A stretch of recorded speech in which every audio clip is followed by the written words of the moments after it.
Tunajua kwamba tunapozungumzia bajeti, mara nyingi watu wengi wamekuwa wakisubiri kusikia hatua za kikodi na hatua za mapato, na tunaamini kwa kesho vile vile waandishi wa habari na wananchi na Tanzania wote kwa jumla watatega sikio kusikiliza kama kuna hatua mpya za kuimarisha mapato.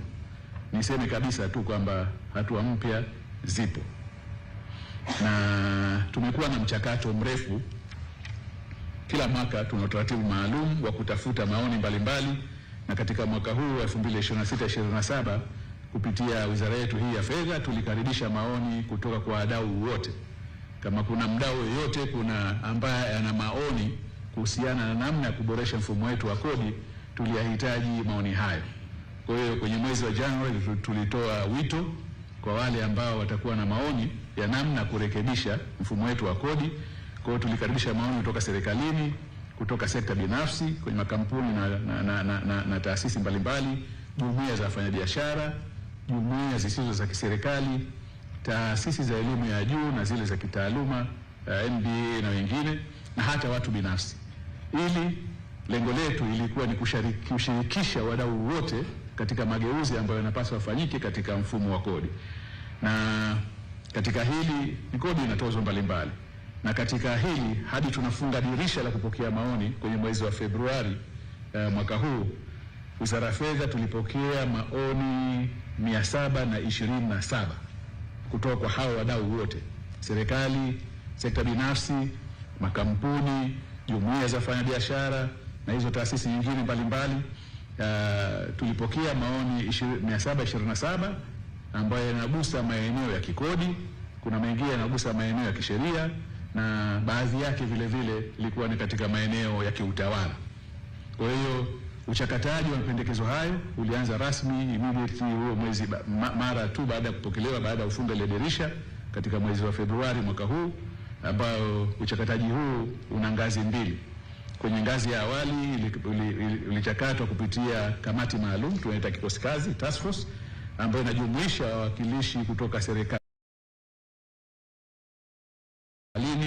serikali za mitaa, taasisi za serikali na sekta binafsi. Na kati ya mapendekezo hayo 727, sasa baada ya kuchakatwa na hicho kikosi kazi kwa takriban miezi miwili, hatimaye tulipata mapendekezo 125 ambayo yalikubaliwa kama yalivyowasilishwa. Kati ya 727, 125 yalikubaliwa haya yapendekezwe kuenda nayo mbele kama ilivyowasilishwa, kwa maana yalikubaliwa moja kwa moja. Mengine 121 yalikubaliwa baada ya kurekebishwa. Kwa mjadala umekwenda, yakasema hili lina hali kwenda nalo, lakini lirekebishwe. Kwa ujumla ya aina hii yako mapendekezo 121. Mapendekezo 295 kati ya hao 727 haya yalikataliwa kwenye ngazi ya kile kikosi kazi. Baada ya kuchakatwa, baada ya mjadala mzito, yakasema haya na sababu ya kuendelea mbele, kwa hiyo yalikataliwa pale pale.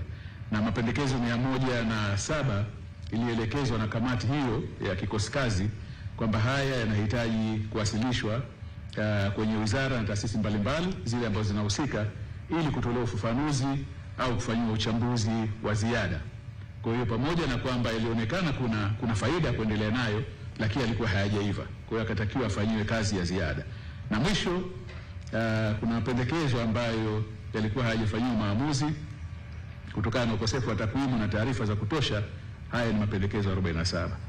Aidha, mapendekezo ya maboresho ambayo yapo katika hatua mbalimbali za utekelezaji nayo ni 32. Kwa hiyo tayari yapo, lakini yameanza kutekelezwa. Haya ni 32. Kwa ujumla mtaona uandaaji wa bajeti ni kazi muhimu kitaifa, lakini ina mchakato mrefu, inahusisha wadau walio wengi. Tutakuja kuisoma hatimaye kesho yale ambayo tumekubaliana hatimaye, lakini mchakato wake umeanza muda mrefu na tumefika mbali. Na ndugu waandishi wa habari, pamoja na ushauri huo wa kamati hiyo kikosi kazi, lakini waziri wa fedha vile vile hupata fursa ya kupata ushauri wa ziada kutokana na hayo mapendekezo yenyewe kwa mujibu wa sheria kutoka kwenye kamati ya kiufundi ya ngazi ya juu. Kwa hiyo tukitoa kwenye kile kikosi kazi, tunakuwa na ngazi nyingine kuja kuyapitia sasa maoni ya kikosi kazi chenyewe. na naomba niwataarifu kwamba kikosi kazi hii ngazi inayofuata think tank inakuwa na uwakilishi mwingi zaidi vile vile kutoka serikalini, kutoka sekta binafsi na wawakilishi kutoka kwenye taasisi za utafiti na ushauri wa kitaalamu na masuala ya kodi nchini.